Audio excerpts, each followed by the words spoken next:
This is the All for the Gators podcast. Nothing but Gator greats, where your hosts bleed orange and blue. And now, your Gator alumni hosts, John, Andy, and Sid. Hey guys, we're live. Here we are. Yes. Sid, we got you? I am here. Great to be back.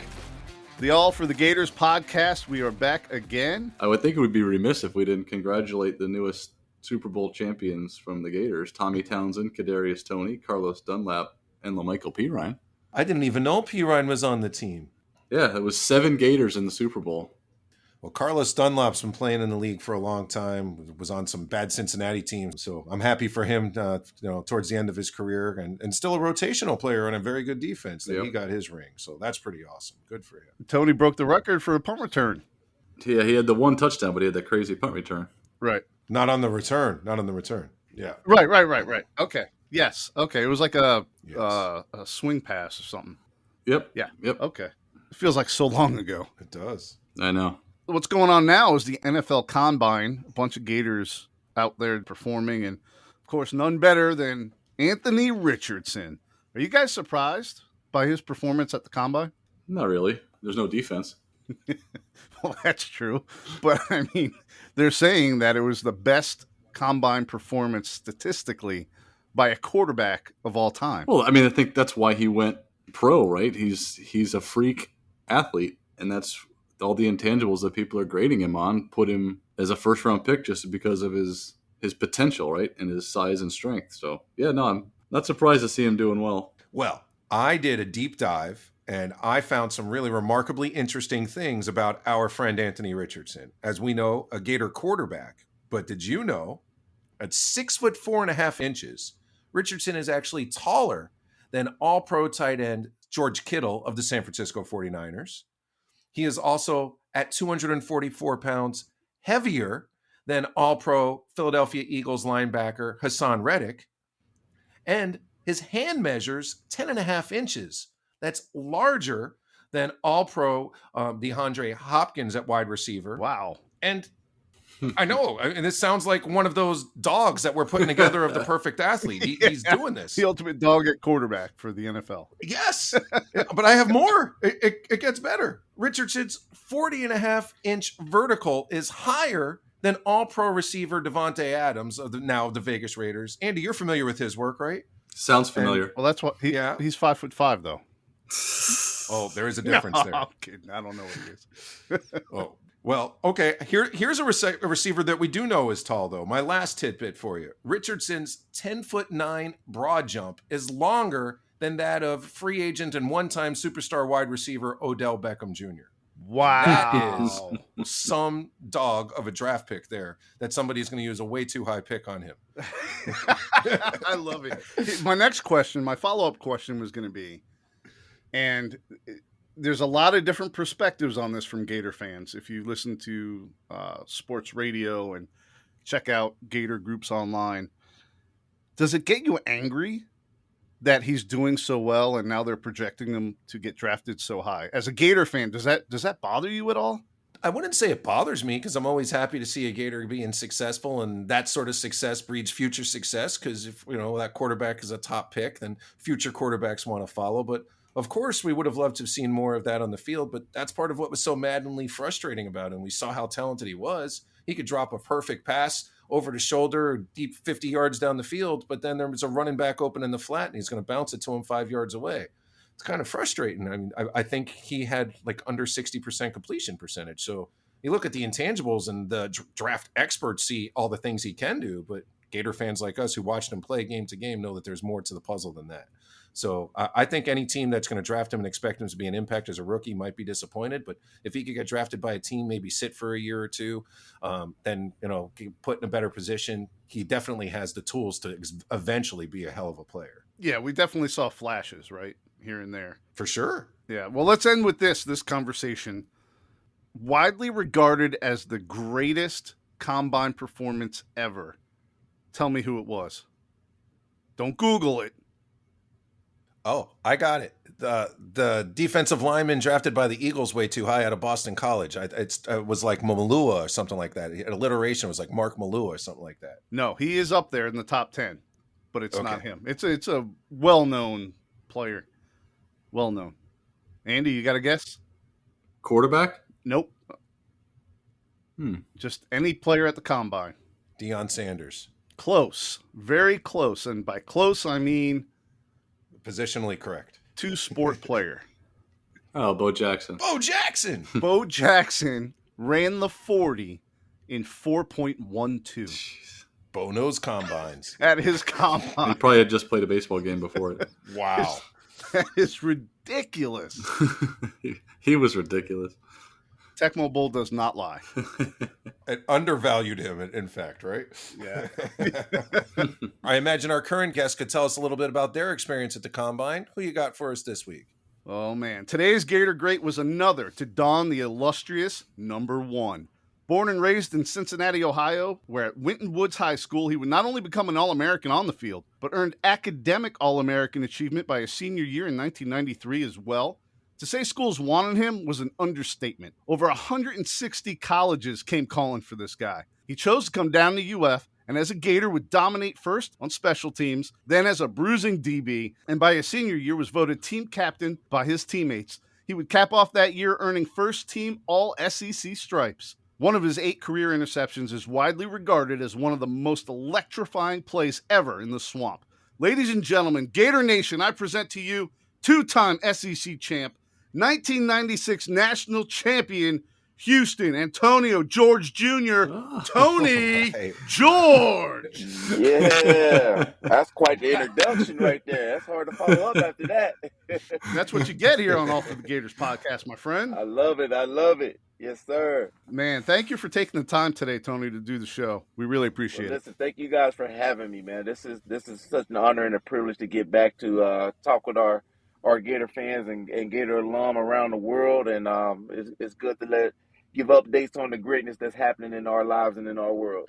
That's right. Let's take it back to Southwest Ohio. Okay. You had some real life stuff to deal with growing up. You had a younger sister of yours had cerebral palsy, and my mother had a younger brother that also had cerebral palsy, and she lost him early on. And I know that affected her. How did you use that as inspiration, even coming up with the celebration, the big man walk after a big special teams play? Can you tell us about that? Absolutely. I mean, this was something that it was a kinship that was developed when she was born. I think I was able to go and see her when she was actually in the incubator, and I know that the doctor took her out, and she gave a big wave to me. I knew that was a connection immediately, and from that point on, it was just like I knew I had to protect her no matter what, whatever I had to do, what was going on in my life and in the world.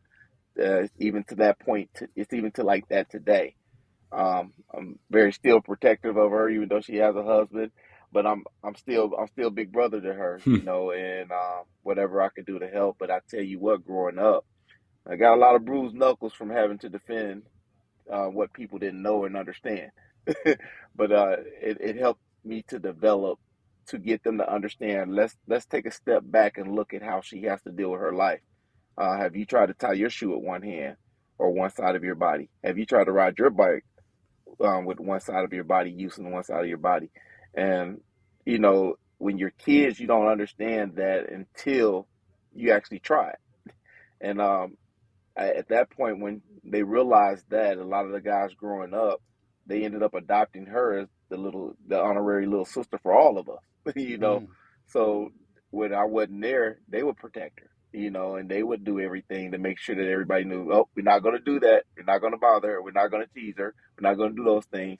We're gonna protect her like she's our sister. And she just became the neighborhood little sister. Not to mention, she was quite the firecracker with her mouth as well. So she didn't let any wooden nickels pass her. So she was still pretty good at getting her point across and getting things done. But it's a genuine love that lasts until today. You yourself were diagnosed with being a type 1 diabetic your sophomore year in high school, and that's where you get the insulin injections and everything. And I'm sure by now you've learned how to deal with that. But how were you able to deal with that at such a young age and keep focus on the football field and in the classroom, becoming an academic All-American at Winston Woods High? Well, I tell you, it was something that that my mother and father instilled in me, in understanding that there are going to be turbulent times in your life. I have a very spiritual mom and dad that taught me the ropes and understanding that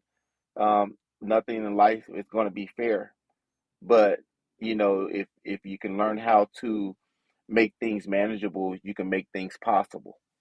And my mom and dad did a great job of helping me to understand that with diabetes. My mom would wake up at 5 o'clock in the morning, and she would make sure that I was eating the right things, that I had the proper meal before I went to school. We had to be at school at 7:10, and here she was up at 5 o'clock every morning, making sure that I got my dose of insulin, which took about 30 minutes to kick in. But my mom was making sure that whatever I was doing, it was set off of that regimen of getting that shot. And I remember one morning she gave me a shot, and she poked me a little too hard in my leg, and it caused a little bit of bleeding. I said, you know what, it's time for me to do this for myself. And I had to learn, based off, because I was honestly scared to give myself shots. And I was like, well, if I'm going to live, I'm going to do this by myself. I gotta take the bull by the horns right now. So after that instance, my mom never had to wake up again, although she did. She was up every morning making sure that I ate the right things and did the right things and didn't have sugar in my system in any way, shape, or form other than fruit. Um, that was my mom. That's what she did for me, and my dad made sure that he went out and worked till the cows came home, and then he made sure that with his job at Procter and Gamble, we were able to go out and get that insulin and do things we were supposed to do. So I was nurtured and cultured to do the right thing at all times, and I was thankful that my mom and dad was able to provide that for me, considering I had you know two other brothers and three sisters.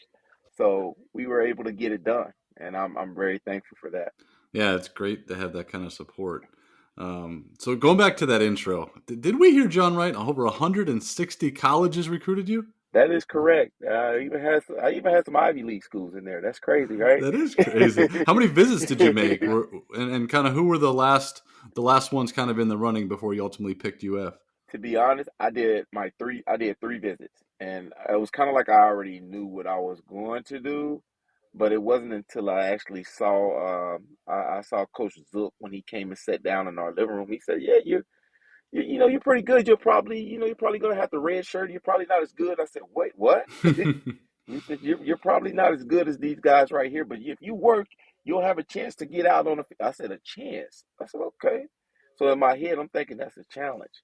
Everybody else was giving me the spots. It was down to Florida, University of Tennessee, ugh, and Michigan and Michigan State.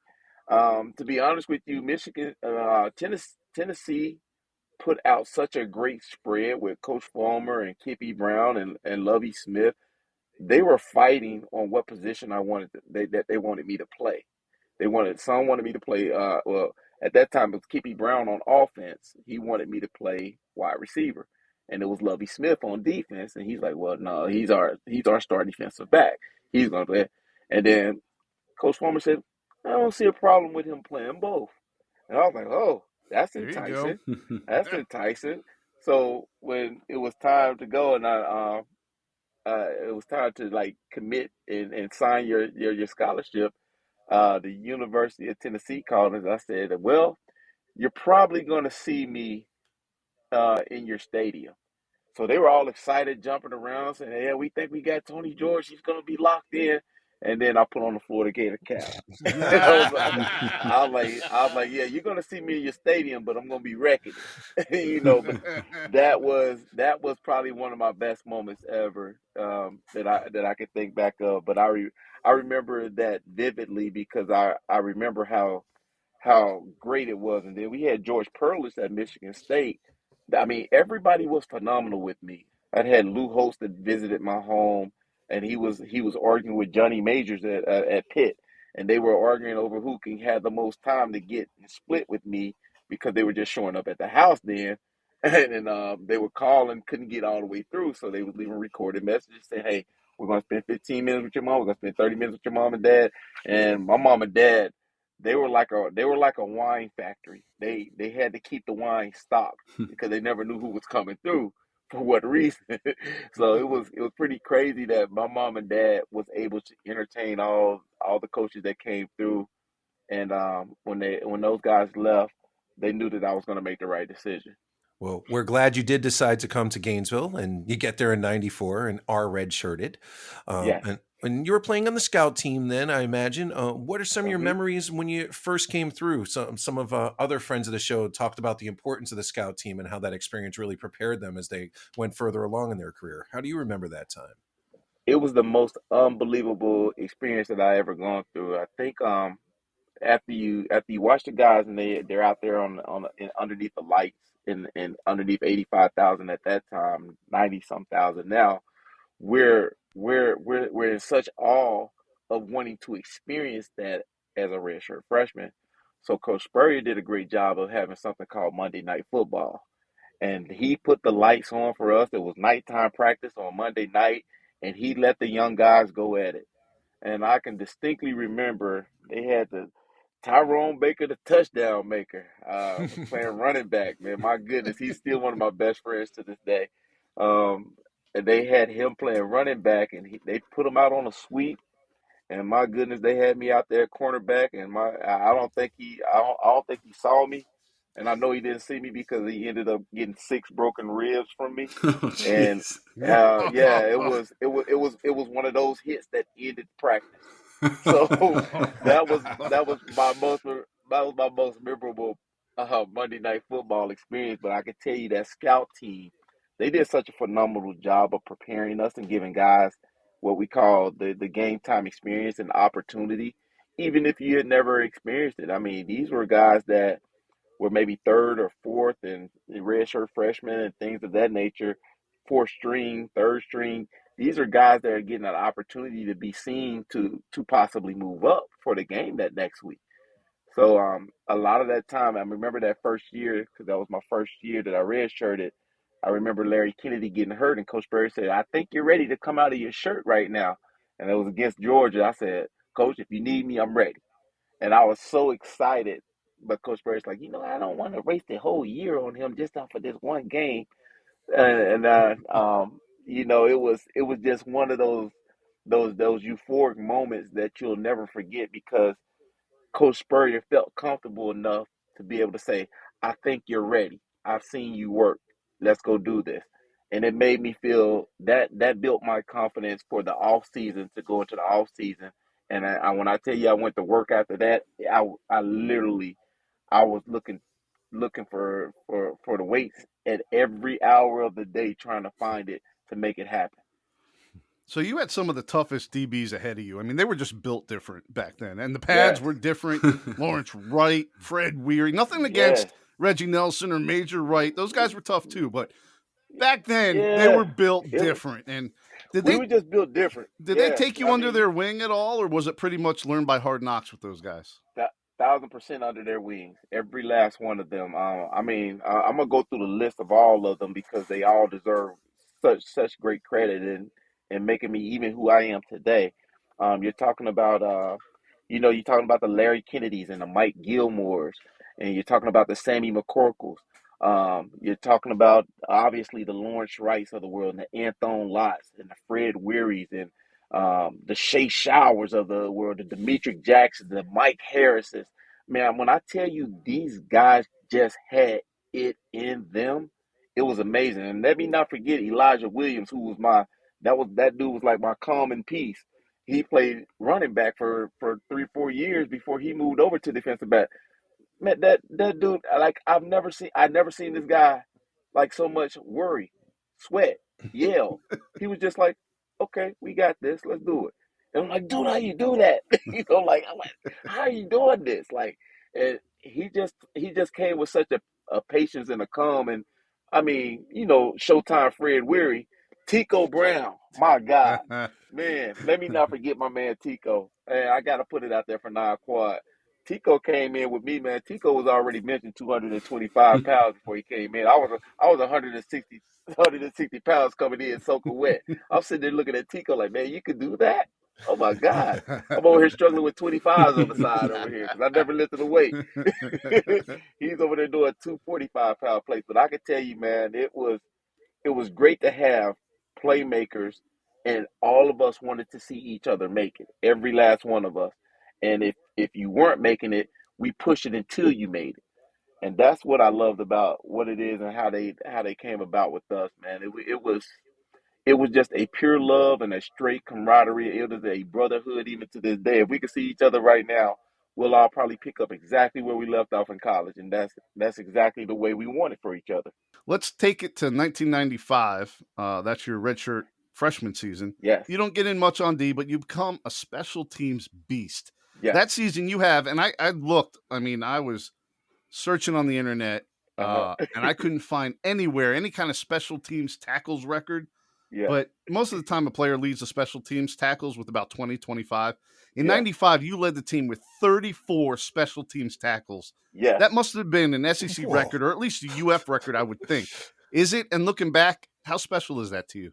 Without a doubt. I think with me, I say we're the first player defense or the first player offense, and somebody has to make the play. And I said, I feel like I got to be that person to make the play. Of course, I'm wearing the number 1. And I'm like, look, I set the tempo. Everybody's going to follow my lead.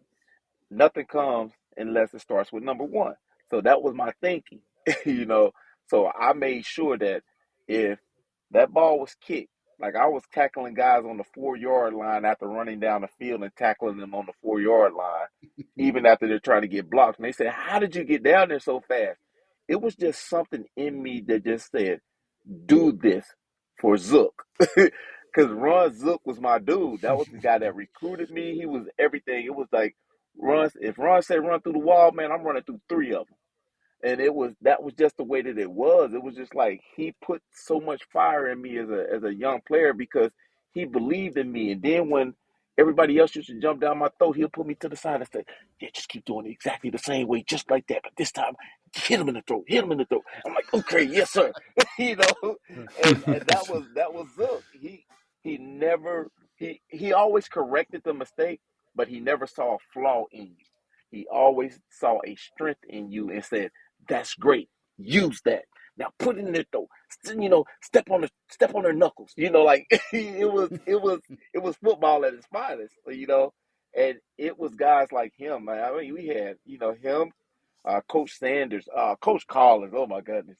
It was we had some coaches that were ruthless, and don't let me get with Stoops. It took me I had to battle with Stoops before we had really gotten into it, but it was great coaching all the way around, where the coaches understood their roles and they understood the talent of the guys that they had, and they made sure that talent was displayed. So you mentioned the number 1. I got real quick. We've had a couple others on that have worn that number. Is there a story there for you with the number 1? Yeah, did you ask for it? I think I didn't ask for it. What I did was I said, you know what? I went in there. I said, I told Spurrier, I said, you know what? Let me get the number 1. Who got that? And I said, well, they were like, well, Jack was wearing it, but nobody else said that they were going to get it. I said, give me number 1. And they said, okay. And they kind of just gave it to me. Tim Sain, I remember Tim Sain looking at me. He said, you're going to do this number great. I always remember with Tim Sain saying that. So you're going to do this number great. And sure enough, man, it was like the minute I put it on, I felt like I became a superhero. And it was like everything started with me. That means I'm running out the tunnel first. I'm coming out. I'm doing the big man walk. I led. The tempo was set off of me coming out with that number 1 on my chest. And the thing that it's so many that had gone before me. I mean, you're talking about I believe it was Jack Jackson, and then before him, I believe, was it Dale Spear? I think, no, Dale Spear number 2, I believe. But it was guys that were before us that we saw that was so great to us, and we were like, man, is that what we have to live up to? Oh wow, that's an honor and a privilege to be able to wear that. Nobody was more electric than Jack Jackson coming and catching that ball and shaking his chest. You know, that was Right. enough for me. He played offense, and I'm like, Dang, I got to be the Jack Jackson of defense. There you So go. that was for me. That was like, I'm gonna be Mr. Electric. I'm gonna go out here. I'm gonna do the big man walk. I'm gonna put all this together, and I'm gonna give him the business. I didn't know about the big man walk. I didn't know I was going to create that. It just happened. I just did it for my sister. And she's like, I saw you do this crazy walk. I said, okay, well, she's like, what should we name it? I said, we'll call it the big man walk. I said, we overcome everything. Done. It was it. It was a wrap. But yeah, that number one just came to me. It was like I was drawn to it. It wasn't something I was going to pick. In fact, if I was going to get my high school number, it would have been number 8. But then me and the Fish probably would have been fighting over that, Kareem. So I said, you know what? They let the wide receivers have any number that they want first. So I said, let me go ahead and get this number one. You definitely wore it well, and obviously a lot of success there. You mentioned some coaches that you worked with who went on to be head coaches, Zook Yes. and Stoops, and we love to hear a lot of great feedback from friends of the show who talk about their experience with Zook. But Yes. obviously you win the SEC championship in '95, and that's like the heart of the fun and gun era, and that's all we remember very fondly, the offense. But Yes. it seems like there were some great defenses there that are kind of overlooked. I mean, Yes. obviously you being a big part of that. Do you feel like you guys didn't really get enough respect because of the celebrations of the fun and gun? I think it's fair. I mean, I think with what they were putting out there at that time, we were the fun and gun. It was the fun and gun offense. So everything was revolving around Coach Spurrier and the wide receivers and the quarterback with Danny and with Doug and everybody else, even Terry Dean when he was there. Everything evolved around the offense.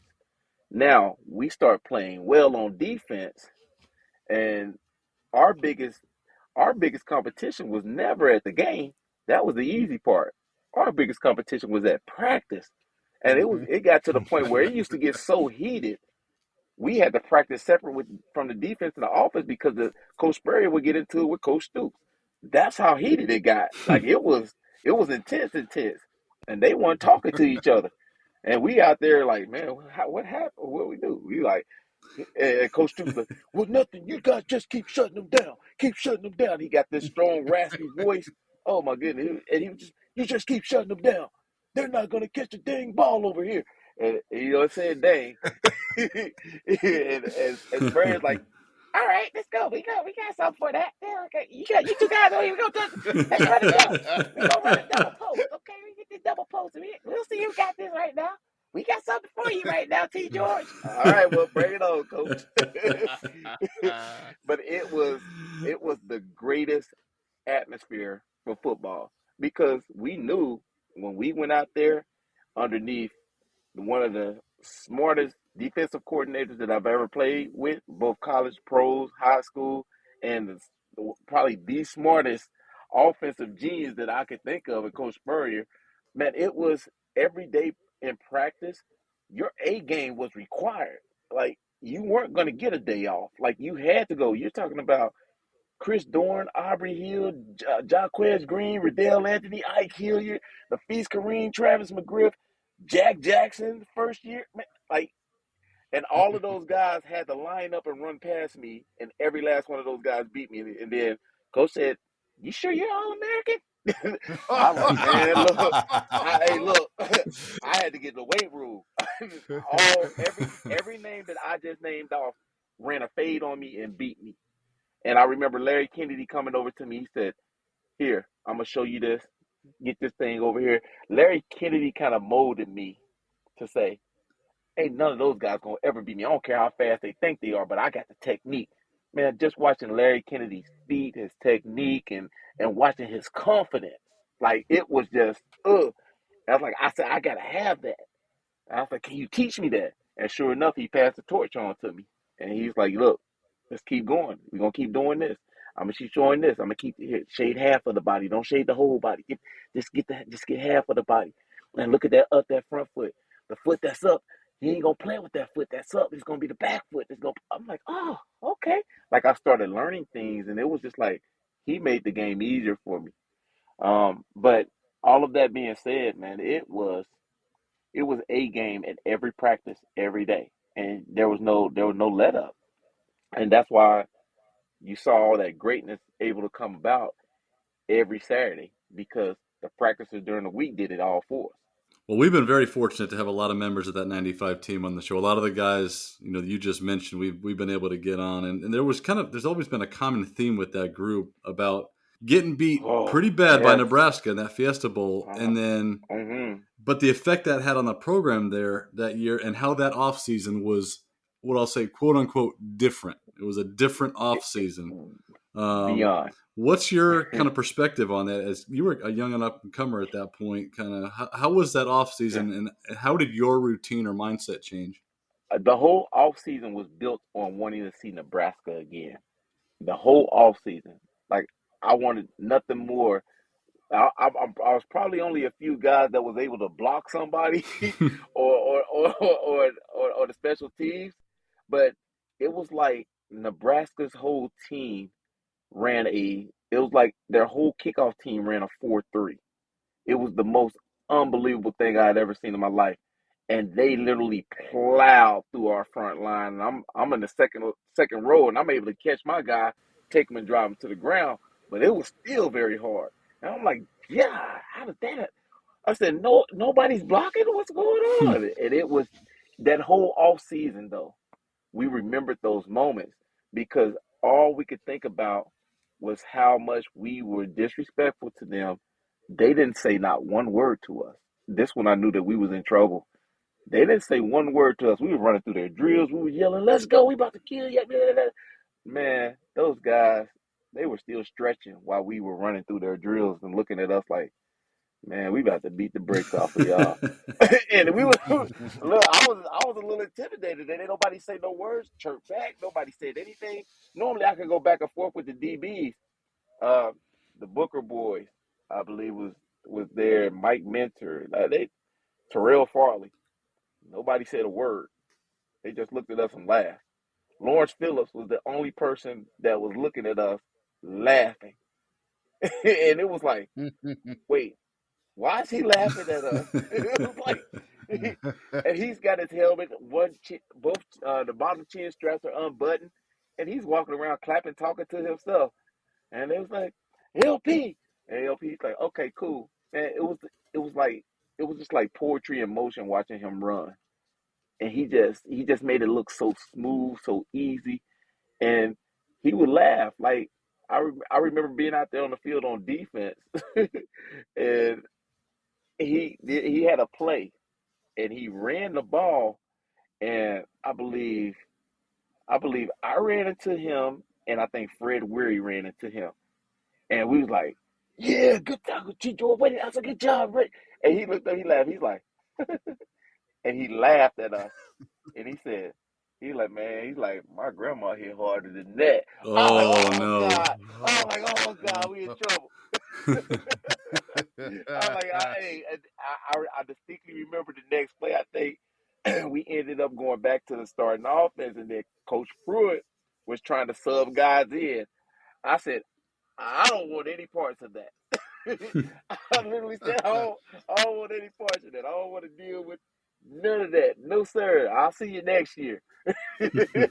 I was, hey, it was intimidating. So that whole off season was built on that and that those fractions of intimidation right there, and it was like I wanted to see them again.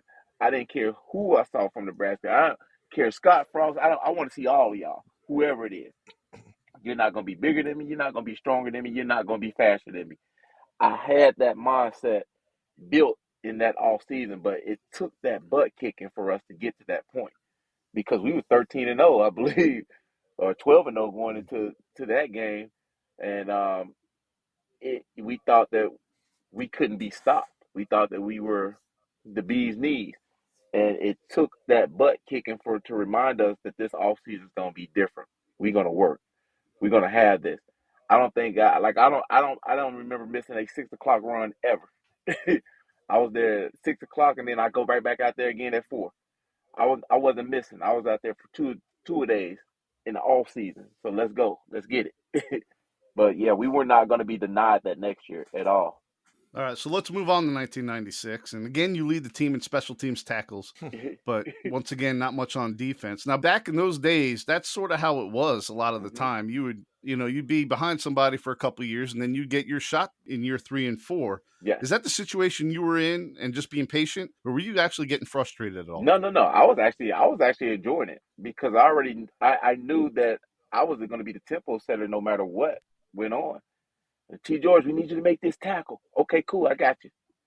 Like I knew that my role was just as important as a guy out there on the defense. And not to mention I was able to get in on the nickel packages and the dime packages and things of that nature, and still able to get in there and get my feet wet a little bit, and still be a leader out there on the special teams.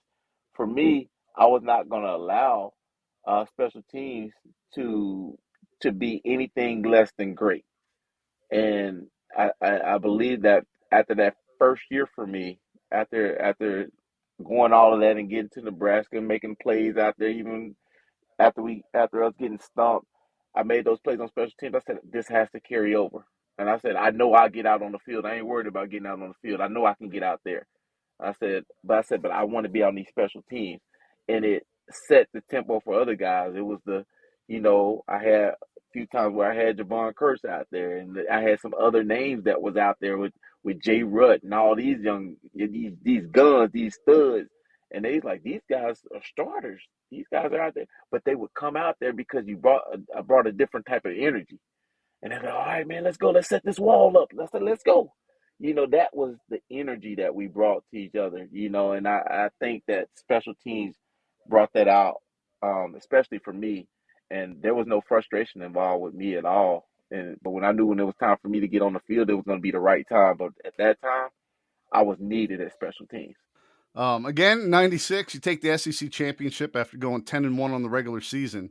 And of course, January 2nd, the Sugar Bowl, New Orleans, Louisiana Superdome against FSU. How do you describe the feeling you had walking out of that tunnel that night? It was probably the highest ranking feeling that I've had playing any type of sport. It was the most electric because I knew we had to have all the chips fall the right way in order for us to see Florida State again. So what we were doing is we were trying. We did everything that we was like. You know what? And I remember making this thing. I said, the only thing I want for Christmas is to see Florida State again, and because that was the only thing I wanted for Christmas. and I'm sitting there making all these prayers and all these premonitions and things of that nature, and lo and behold, I look up at the Ohio State game and saw the Texas game, and I'm like, this might actually work. And I remember all of us being in the daggone hotel room, and Coach Spurrier had moved us all the way from down in New Orleans. He moved us out to I believe it's La Meridian, I believe, and we were away from everybody, but we knew that we were playing for the championship after we saw that game, and it was like the energy. Everybody knew when we were eating, we were looking at each other, and it was just like the nods of approval while we were eating. Like, yeah, we about to do this. We gonna represent this time. And this was the first time Spurrier used that shotgun, or on those speed rushers, and they didn't have any clue how to get to Danny, because the first game we were up underneath the center, and it was havoc. But now, with the defense that we had and we were so hungry out there. I mean, I'm talking about every guy was running around. Lawrence Wright is out there hyperventilating, and he's still knocking guys' heads off. And, we had Jay Rutt out there making plays. It was just every guy was out there doing their job. Mike P. Oh, man. Mike P. was out there killing them that game. It was so good to see all of us come together in that moment, because it wasn't one person that was so great. Okay, other than Ike Hilliard. Ike was just phenomenal. But Ike was he's my roommate. But Ike just set the mode. Ike was everybody bottled up in one. That's what Ike was. And he was putting on the show. And it caught on because Jaquez was catching balls. Riedel was catching balls. Now Feast was catching. Everybody started catching balls. It was just like, man, throw it out there. We gonna go get it. We gonna beat these guys. We gonna drag them. Their defensive backs kept looking back over at us, and we was talking trash on the sidelines with them. He kept talking. He's like, man, he's like, I don't know what y'all on.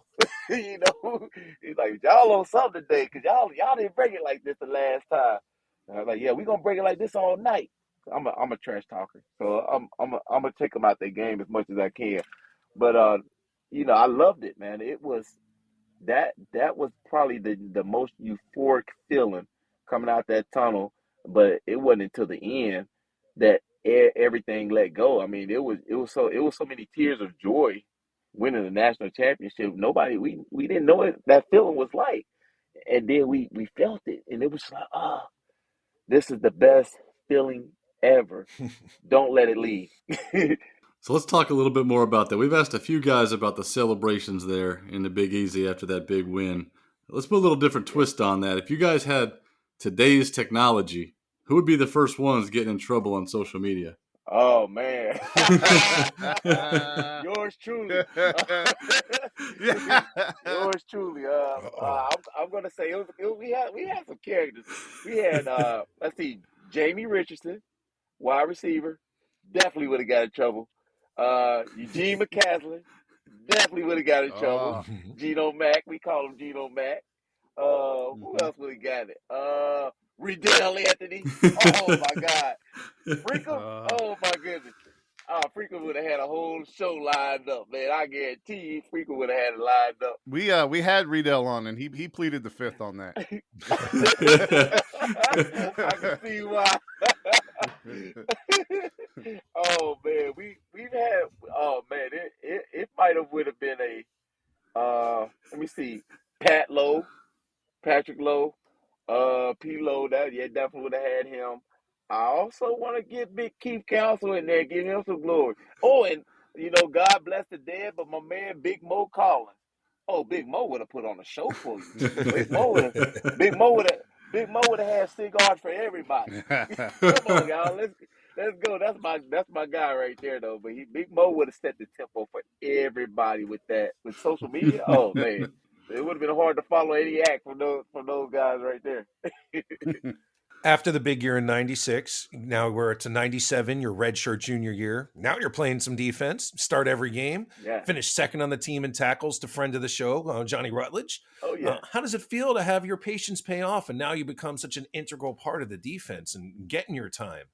You know what? I think it was a combination of everything. It was a combination of being able to know and understand Coach Stoops and the defense he wanted us to play under. And it was also having all these other great players around us because, as Johnny Rutledge led with the linebackers and Mike Peterson led with the linebackers, we had Ed Chester on the D line, and Ed Chester was a monster. Like it was nobody stopping him before his injury. Yeah, like he by far, if Ed would have stayed healthy, Ed would be a Hall of Famer in the NFL. That's just my opinion, but I seen this man work, and that to me says volumes about our whole team and understanding that scheme on the defensive side of the ball. It made it so much easier for me to go and fill gaps when we knew Ed was getting double teamed. It's easy for me to come downhill and get on Jamal Lewis or Robert Edwards. It's easy for me to get to those guys. It's easy for me to get to Hines Ward knowing that I got Tico Brown over the top for me. It's a lot. It's a lot of understanding, knowing what the guys are going to be there, talking to the guys and saying, hey, you know what? You got my back. I got you. Man, having Fred Weary as a lockdown corner along with Elijah Williams. I mean, we didn't have any things to worry about on that back end, keeping everything tight, and everything else was just a plus. It was just like having these guys. Of course, having Javon Curse on the ends every time is a huge plus. Sure. But you got Reggie McGrew. I mean, we had some guys that had that dog in them on every play, and they didn't care about getting tired. They didn't care about feeling fatigued. These guys went after it every single play, And it was like, I ain't gonna meet you to the ball. I'm gonna beat you to the ball. That was our mentality, and all of us was gunning to the ball. It's rare that you didn't see 4 or 5 guys at the ball at every single time. It was very rare that if you only saw one guy there, it's because it was a quick screen and the guy was there by himself making a play by himself. But you're gonna normally see 4 or 5 guys there every single time. And that was our mentality. We get to the ball, we're not gonna meet you there, we're gonna beat you there. And we have heard that about Ed Chester from other guests we've had on this show. Absolutely. Yes. A great what if. It is unbelievable. Let's move on to September 20th. Mr. Peyton Manning and the number 4 ranked Vols come to Ben Hill Griffin Stadium, and this happens. With one wide out to the left, out of the shotgun. Here comes the rush. Manning backpedaling for an interception. Tony George with some running room along the near sideline. George! Copeland, the only man with a chance to catch him. Touchdown, Florida! Yeah. Yes, that play is actually tagged by many as being one of the greatest all-time plays in the swamp, and it's still the 3rd longest pick six in UF history. Yeah. And it wasn't one of those pick sixes where you grab it and you just run down the sideline. No. I mean, you had to make some moves there to get in the end zone. Yes. You were quoted as saying it was the greatest moment of your life after that play. Yes. And I assume there have been some larger ones since, but where would you say it ranks for you today? I have to replay that pick in my head every day in my toughest moments, in my moments where I have my mental breakdowns, in my toughest moments where my diabetes isn't going correct, in my toughest moments where I feel like, things aren't happening right in my world. That moment brings me back. And it reminds me that greatness is in you and you have to allow it to manifest. And the only way that happens is if you're able to sustain the storm. That whole drive before, the drive getting to that point right there started off with a penalty for me. So it was like, oh man. And then they're driving down this field, it's hot, they're kicking catches. I mean, Marcus Nash just was over there on Fred Weary, caught the ball, and I'm like, oh man, these guys are about to score.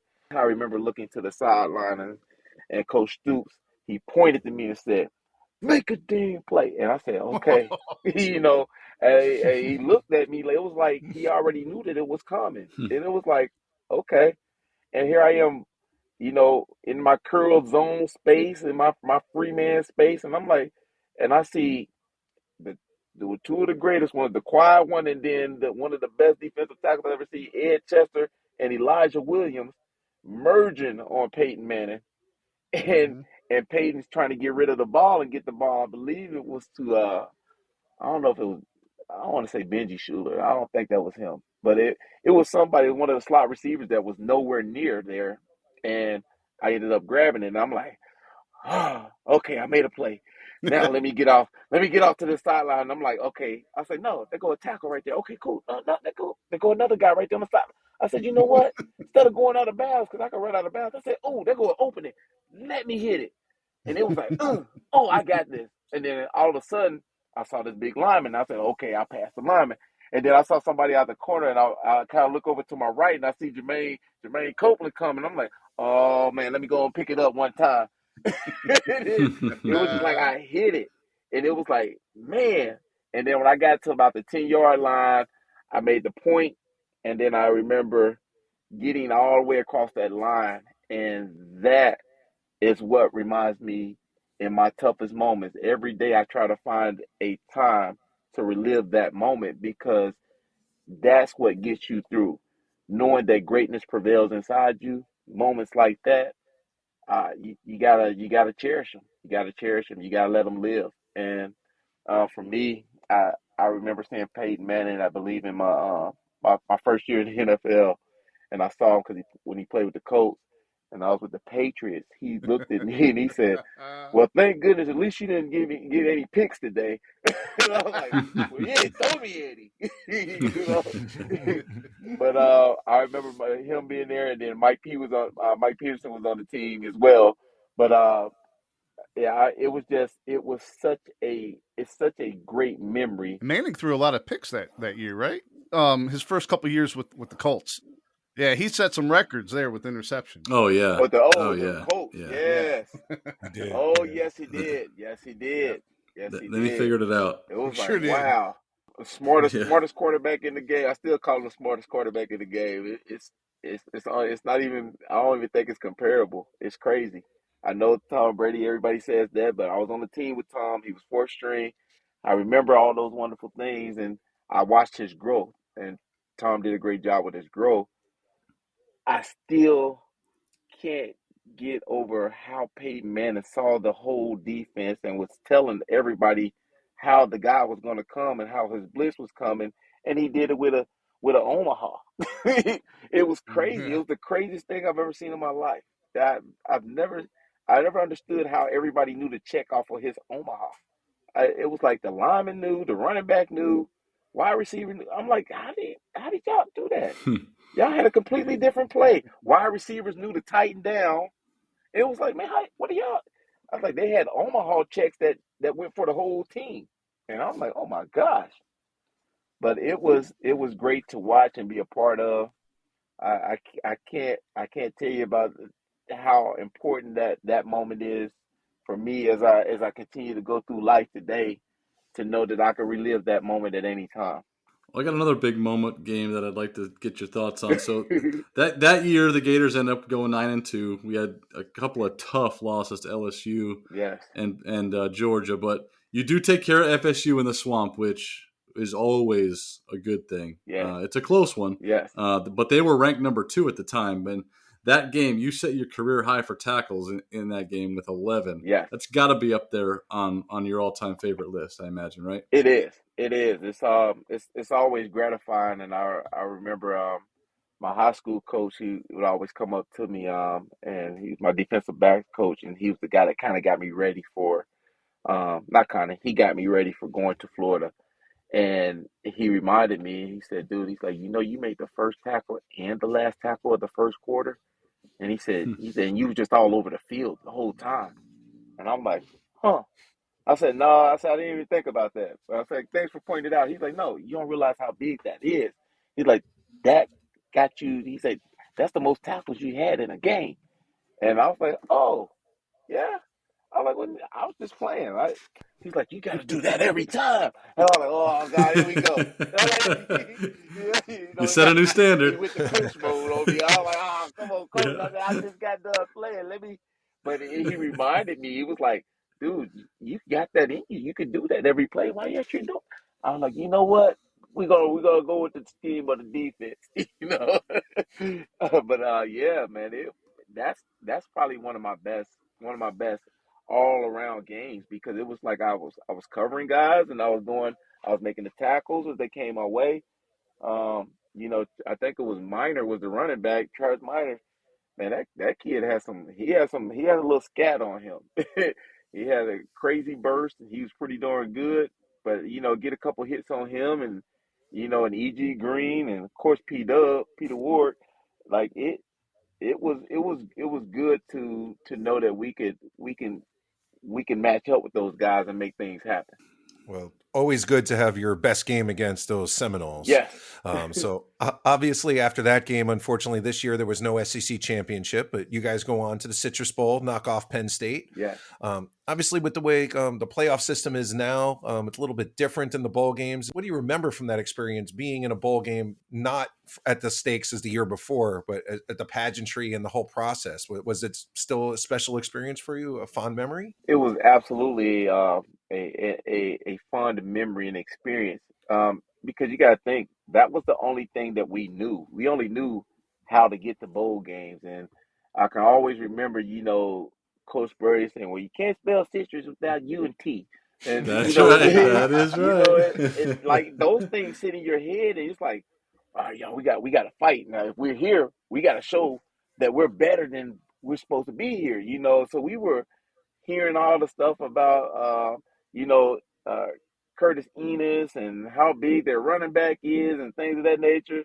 And I said, hey, listen, let them run my way. I'm gonna show them exactly what time it is. And that was just my attitude. I'm like, I'm gutting and grinding. I'm gonna give it to you whether you want it or not.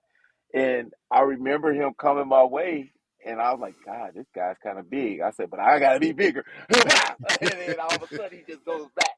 I'm like, yeah, you about to get this all day now. I'm like, true. That I'm thinking to myself in my head, man, this guy's pretty big. He's tough, too. He's strong. I'm like, I got to do this every time. Hey, Jay Wright, come help me out, bro. But it can't be emulated. It has to be something you experience. And I always tell every guy that has a chance to play in a bowl game, you should play in a bowl game because you're never going to experience anything like it again. I'm still in awe and seeing these guys able to sit out and say, you know what, I'm gonna take my chances and go with the NFL. Okay, that's fine, but guess what? You got about 2 or 3 months before if you get dinged up, you got a little time to heal. But you shouldn't be thinking that you're gonna get dinged up. You should be getting out here showing what you're capable of doing.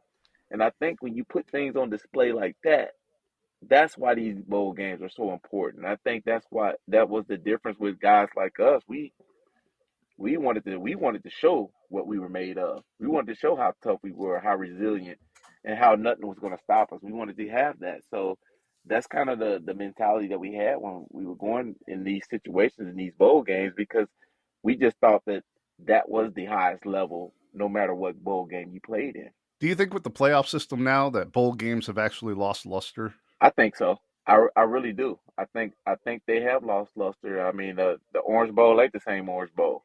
The Rose Bowl ain't the same Rose Bowl. It's like these were games that were standalone games that when you played them, you were playing for the nugget of something great. You know what I mean?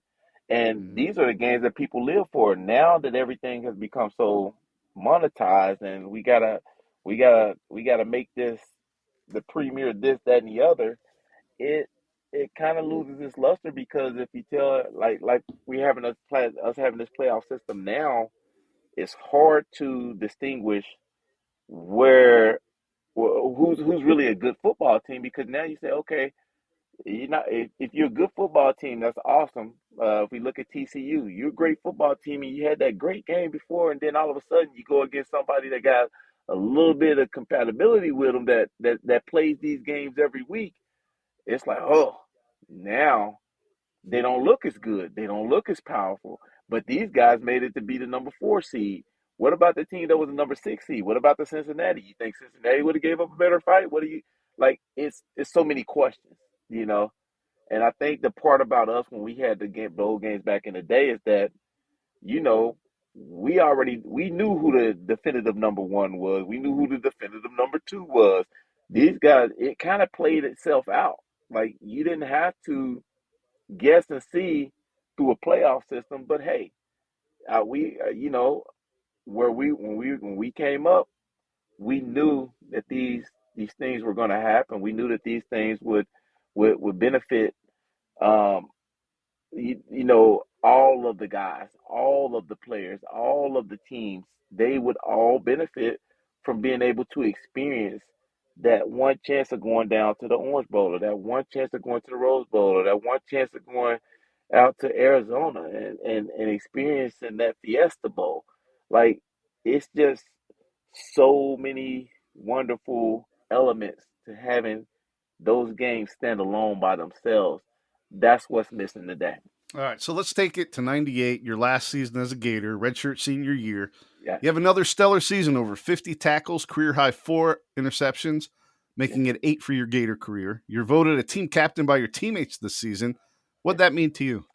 That meant the most. I think of all things that happened my senior year, being voted as a captain, that meant the most to me, primarily because that is a show of what your hard work has put in, and guys respect the work that you put in. And to me, there is no higher level than being the captain of the team, because now that means these guys can depend on you, they can lean on you, and they can get an answer, or they can see you bring a play to them that they could possibly learn from. That to me is there's no bigger honor. So that year, the Gators again dropped 2 games and unfortunately missed out on the SEC championship. But you're voted first team All SEC for your dominant play that season. Is that bittersweet for you as a player? How do you deal with kind of the team expectations versus personal goals out there on the field? It's a delicate balance. I think that when the team is winning, um, it means the world to you, and everything is just an added bonus. But one of the things that we deal with in getting an accolade like that from the SEC, it's like, wow, you are considered the best of the best. That goes along with the captain penmanship that you get, things of that nature. That goes along with being a starter out on the field, and it gives other guys an inspiration that, hey, if you putting in this work like I'm putting in, you can get there too. I think I remember having behind me, I had two guys. I had Marquand Manuel and Rod Grady, and those two guys had to learn their tutelage from me being out there on the field and saying, hey, I had to learn to see what Tony's doing out here, because if we can learn what Tony's doing, and he's all SEC, and he's a captain, I can get to that level too, and maybe take it a little bit higher.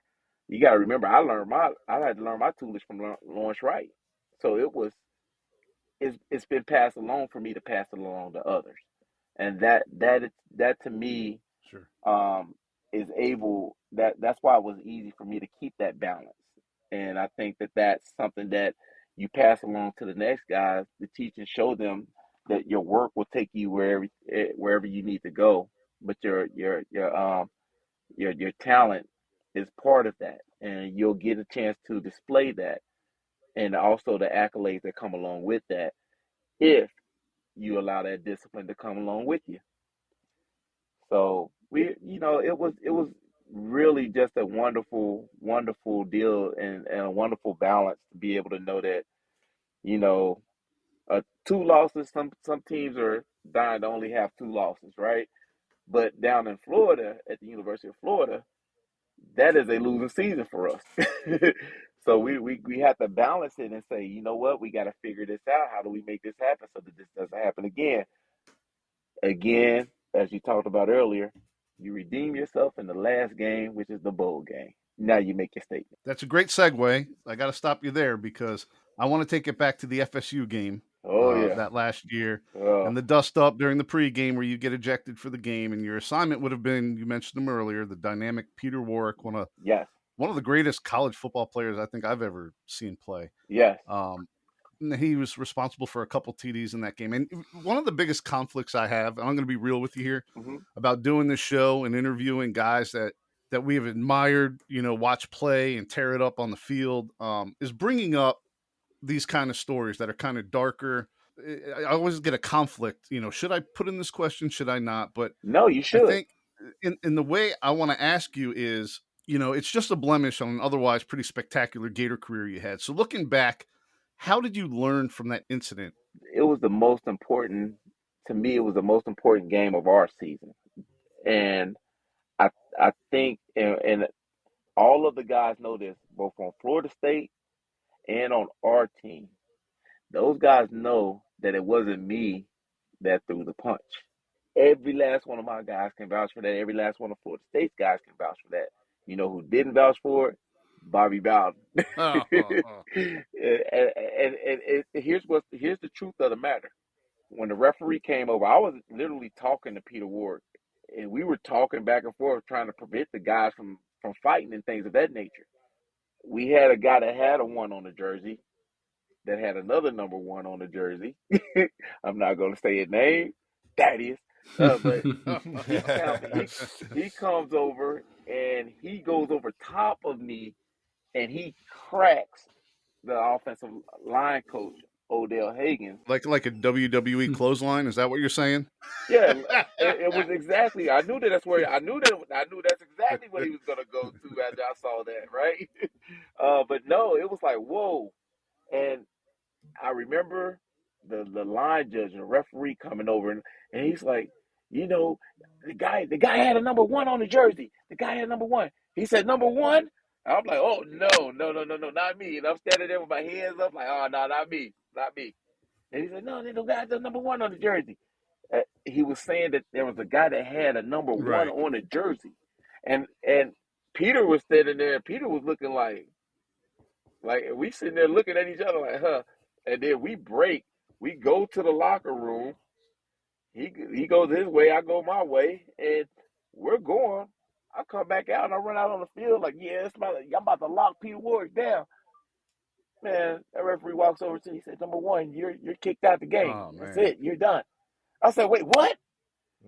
And I can literally remember Coach Spurrier running over there to Coach Bowden and said, "All right, come on, let's let him play. Just shake on it. Just let him play." And then Bobby Bowden's like, I always remember this. Bobby Bowden said, "No, no, no, no. He's out of here." Because he knew that I was getting ready to guard Peter Ward. He knew that. But that is the truth of the story and how it happened. And I think the reaction of the guys being able to see me on the sideline, and even though I was kicked out of the game, I had to go and take all my stuff off and go back out there plain clothes. They looked and saw my demeanor, and it was never a woe is me. It was let's go, get yourselves up, let's go, get ready to go. Come on, Robert, let's go. Like it was Doc, let's go. Like I was still me. I just couldn't be out on the field, and it was a driving force. It kept us in the game for a little bit, but then they realized, that your all SEC guy ain't out there, and we need to take advantage of that. And that's what they did. They did a couple short passes to Peter, short pass, now long pass, got them. It was just one of those things. It was really unfortunate, but I think being able to pass maturity on and letting the guys see we're not going to sit on this bench, we're not going to soak, we're not going to put a towel over your head. Take this as a learning lesson and let's go with it and let's roll with it. And then if we got one more game, let's show them how it's done the next game. I think I was so fired up by the time I got out of that game. I was intense. I came home. I was only home for 2 days. I don't even think I stayed to Christmas. I said I want to get back because I got to get ready for this bowl game. That was me. And my parents understood it. He was like, "Go redeem yourself." I said, "I will." And that's what led to that moment. But I think the guys being able to see that I was not going to let that deject me. I wasn't going to let that keep me down. I was not going to let that hold me back. I was going to keep pushing, keep going, keep driving. That's about as well as you could possibly handle it. Yes, sir. And you mentioned you come back and have some success there in that final bowl game against a fairly decent Donovan McNabb-led Syracuse team. Yeah. And then, of course, you go on and get drafted in the third round by the Patriots. You get to go up to the cold New England, pre-title time there in New England with Pete Carroll. What were your impressions of Pete Carroll coming off of like such a hard-nosed defensive coach in big game Bob Stoops to more of like a lovey-dovey player coach in Pete Carroll, or is that kind of overplayed? Is he kind of a tough guy too? No. How do you remember that experience? It was night and day. I tell people, I say, it's difficult when you make that type of money and then you have that type of a coach with Pete Carroll. It's like, man, we could pretty much get away with anything here, huh? Yeah. All right. There's a lot of USC Trojans who feel that way, right? Yeah, absolutely. But Pete Carroll did a great job of letting us be men. He gave us the responsibility of being men. He put us in position and he said, "Hey, you guys are done with me at 4:30. You guys have the rest of this time to go home, rest your body, spend time with your families, do what you need to do. Don't be all out here in these streets doing crazy stuff. Don't be calling Frank to come and bail you out over here, state troopers." Like he had it. He knew what we were going to do, but he was like, "Don't do that. I'm gonna give you a chance to experience it, but do it reasonable. Don't let that come back to haunt us as an organization, because if it comes back to us, we're going to have to get rid of you." And it was like, okay, that's cool, understood. And it was pretty lax all the way around there. And again, I had great veteran leadership there. We had Bruce Armstrong, great offensive tackle. We had Max Lane, another great offensive tackle. We had obviously Drew Bledsoe, great quarterback. We had Willie McGinnis, who just ran up on some hard times, and Lawyer Malloy, Ty Law, Hall of Fame guys. Ben Like, Coates. yeah, Ben Coates, man, that's one of my guys right there. That was a guy that I didn't ever think I was going to ever be able to guard him, but it ended up working out. But being Coates is a big body guy. Like, but just as respectable guys, they treat you just like their brother, like a little brother coming in, and hey, you're gonna have to learn these ropes, you're gonna have to do this, you're gonna have to do this, you're gonna have to study your playbook, you're gonna have to learn the terminology. Okay, now let's go hang out. You owe us a whole dinner tonight. Wait, what? like, yeah, okay, yeah, you're taking us all out tonight. Wait, I'm doing what? Yeah. Go ahead and make the reservation for us. It's gonna be for 10. I'm like, for what? For who? You doing what? Everybody paying for themselves, right? No. You're taking care of this. Oh, okay. So you're in But New England for a couple seasons, and you have stops in Carolina and yeah. Tennessee. What are some of your fonder memories of playing in the league? Oh man, it's I think it was I probably learned the best and the most underneath um Coach Belichek. He was a drill sergeant. He was the exact opposite of Pete Carroll, but I learned so much in in how to be respectable and how to be a solid player and how to learn from your mistakes. Belichick taught us that. He taught you that. He was drill sergeant, but he was the same way with every single person, which is what I love. Quarterback, they got the same type of slacking that we got, you know. And I think that was probably one of my biggest moments. So by the time I got ready to hit Carolina and also hit the Tennessee Titans, I was back to a players coach with Jeff Fisher. And Jeff Fisher was a kind of a mixture of, I'm a disciplinarian, but, I also played, so I understand what you're going through, And it was, I think, being able to understand the dynamic of coaching was probably my fondest memory of seeing how things went from one extreme to the other extreme and still produce a championship caliber type of player. So I think that being able to see that transition, watching Tom Brady go from fourth string to starter, um, and become the great, the GOAT, you know, I think that says a lot about the toolage of Coach Belichick, and it says a lot about the work ethic of a Tom Brady. And I think that you have to learn that balance in between all the madness and the hoopla and the craziness, because I do remember at practice where Tom Brady couldn't complete out routes. He was getting picked off by Ty Law, got picked off by me twice, and I remember Belichick looking and saying, "Stop it right there, hold it, everybody go, stay after." And it was just like very monotone. You're going to complete this out route. And he's standing out there with a guy by the name of Sean Morey, and Sean was like, all right, I'll catch these balls. You just keep throwing them. And I don't think Sean dropped another ball. I don't think Sean dropped the ball, but I also don't remember uh, Brady being picked off anymore after that. I bet you wish you would have kept those balls you picked off of Brady, huh? Man, certainly do. Certainly do. My goodness. But it was that was great though. It was awesome. I tell you the camaraderie to the coaching, to seeing the progression of a great. I mean, you can only imagine what that looks like at the beginning, and then to see where it is today, it's like wow. So after the stops in Carolina, Tennessee, you call it a career, but I'd kind of venture to say maybe you were just getting started. You went on to receive your doctorate in divinity in 2015. Yeah. You mentioned earlier that you had spiritual parents. Yeah. Were you spiritual, or was that something you kind of discovered later in life? I was very spiritual. I had to be. I believed wholeheartedly in God and the way that it was supposed to be and the way it was supposed to happen. Um, I think the one difference for me is that I was able to channel my aggression to a spirited aggression. I always call it a spirited aggression. I said, but I tell everybody, I said, not even an aggression. I said, I let the Holy Spirit take over me and give me the power to do what I'm supposed to do. And because I know it's in me. I know what my mom and dad have raised me on, and knowing Father, Son, and Holy Spirit, and keeping that thing moving, and keeping everything in due bounds, and making sure that I keep myself in a respectable way. Um, but I've always been spiritual.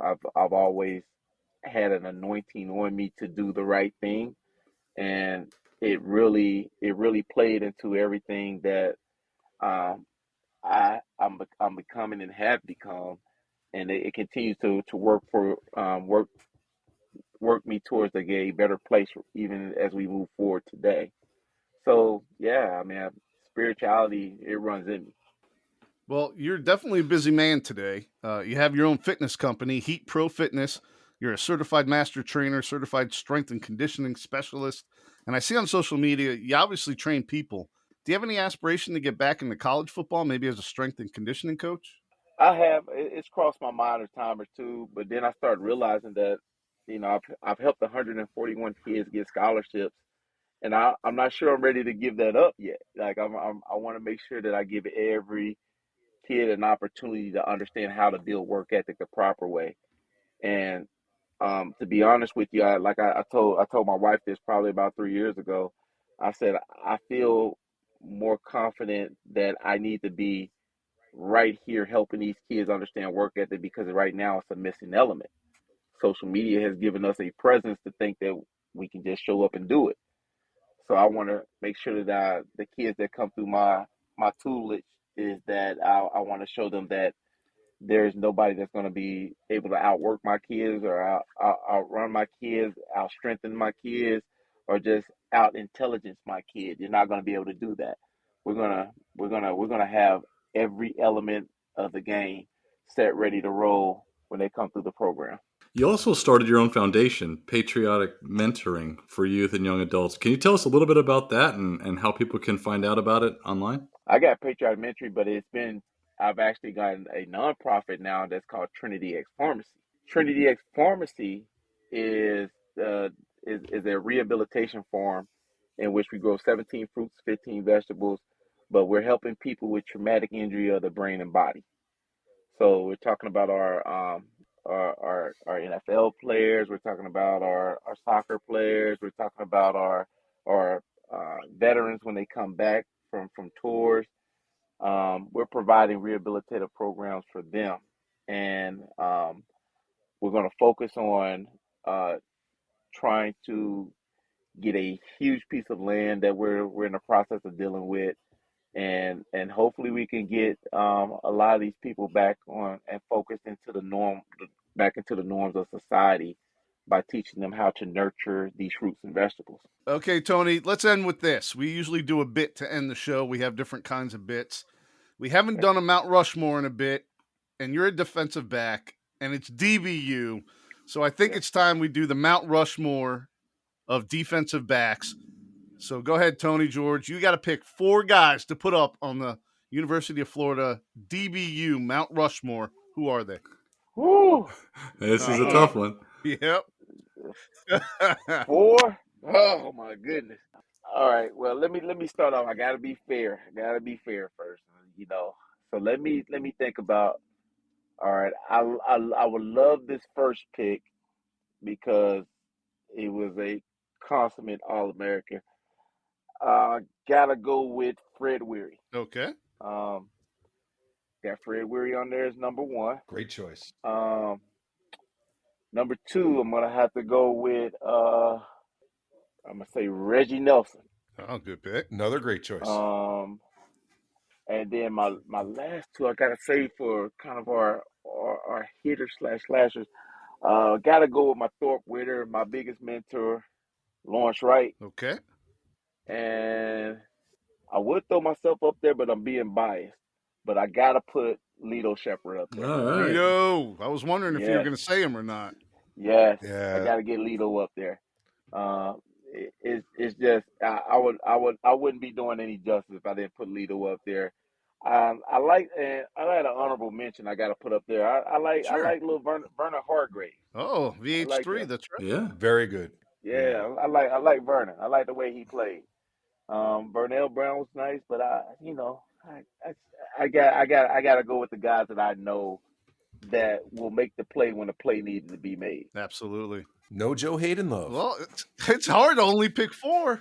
It's hard. It is hard. It is hard. I love Joe, man, but it's those 4 right there. I know a play can be made, like without hesitation, and Joe could too now. But You gotta have a couple of your guys on the list, right? yeah, I gotta put some guys from my area in there though. Seriously. That's right. All right, so Tony George's Mount Rushmore defensive backs: Fred Weary, Reggie Nelson, Lawrence Wright, and Lito Shepherd. Yes. Good job. All right, Tony George, it's been an absolute honor and pleasure to have you on the show. Thank you for taking the time. You've been more gracious with your time with us today. So thank you very much. We appreciate it, man. We had a great time. Well, thank you guys for having me. I enjoyed this thoroughly. Thanks a lot. Yeah, thank you very much. Great perspective, great stories. This was a lot of fun. Thanks again. Thank you guys. You're welcome. Yeah, thank you so much. Man, what a great guy. You know, we get a lot of players on the show, but this one is definitely just a really good guy. Yeah, a lot of passion, man.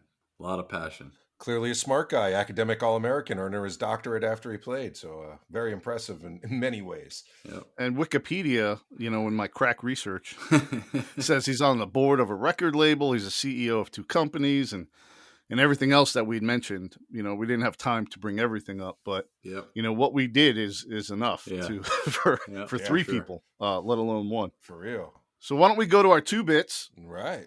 Who wants to kick it off?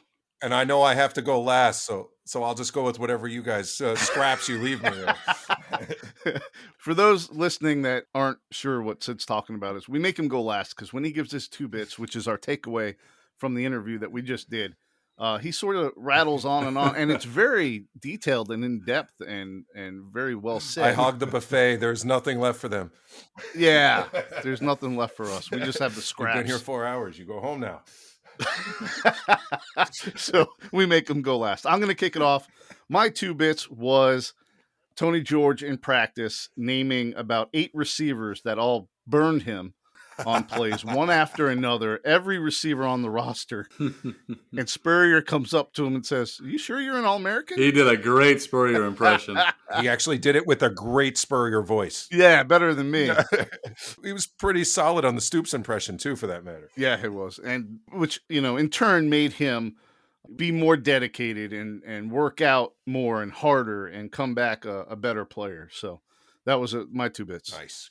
Good job, John. All right, I'm between 2. I'm going to go with the more fun one. I love the story about the recruiting in the Tennessee and how he announced. I loved how he told Tennessee, "You're going to see me in your stadium." They got all hyped up, and then he said, "But I'm going to Florida. I'm coming to wreck it." That was awesome. And then he put on the Gator hat. I love it. That's right. I love it. That was pretty great. That's awesome. That was mine. Good one. Yeah, here we go. I got a big one for you. I did appreciate his reference to Ron Zook, and many of the players, when Zook was the head coach, clearly had an affection for him, and it was obvious that Tony had it too. But that's not my 2-bit. I was actually very interested in his Monday Night Football story. I'd actually never heard that. And what a cool idea of Coach Spurrier to replicate the experience of the game day, have the lights on. They called it the Monday Night Football. He ended the practice with the big hit. That's cool. And I don't remember any of our other friends of the show sharing that experience. So I felt like I got a little bit behind the curtain there and what it was like and stuff on how they prepare for the exciting games on Saturday. So little caveat on the coolness of Zook, but my 2-bit was the Monday Night Football story. I dug that. That's awesome. One of the best parts of doing the show is uncovering these little tidbits that, Absolutely. you know, the peek behind the curtain, like you said, that we would just never know, is not, you know, never have been a player anywhere in college, let alone UF. And to find out about these stories is pretty damn cool. That's the kind of insight you can only find here on the All for Gators podcast. Mark, that's the promo. There you go. Let's end with this, guys. Let's do a March bracket challenge. Uh-oh. Okay. Today's guest was a defensive back. Hopefully our next guest is also a defensive back. We had to reschedule, so hopefully we can get him rescheduled soon. A pretty damn good one, Right. by the way. So why don't we do a king of DBU? Are we going to get some angry? Yes, we angry? Okay, good. That's all I care about. Someday Andy and I will get on social media and see all the angry fans out there and all of their feedback. We will do the angry post segment again. I like Post. that. Okay. Absolutely. So look for that online social media, our March bracket challenge, king of DBU. It'll be the defensive backs from the University of Florida. And we'll put them on social media. They'll vote and like, and that'll set the seeding. Then they'll go head-to-head. And dislike. Oh, yeah. Oh, man. Great show today, guys. Great guest today. And looking forward to the next one, as always. Definitely. And we'll end. Gators. Hey, all right. Jump right Jumped to the gun. He just jumped right in front of you. You're stepping all over me, Sid. I stepped on your moment. Didn't you learn anything in radio school? Man, I did go to radio school, didn't I? All right, let's try this again. You ready? Go ahead, Sid. Go Gators! Go Gators. Go Gators.